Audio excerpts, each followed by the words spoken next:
So, ito na yung ating battery.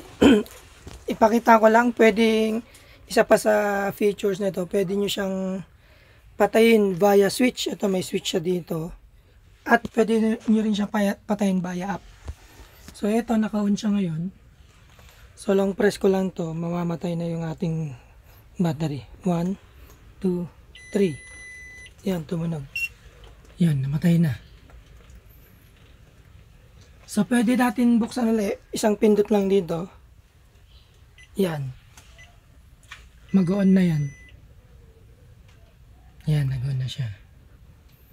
Yan. Then, try din nating patayin via app. Yan. May tumatawag. Saglit. Yan, sorry, may tumawag. So, password. Taka lang, may password kasi. Yan. So, pwede nyo siyang patayin. Yan, discharge. So, mamamatay dun.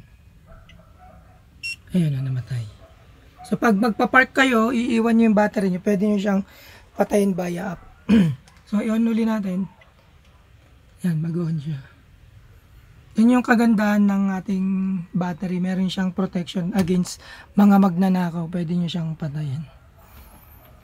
So, yun lang. Order na.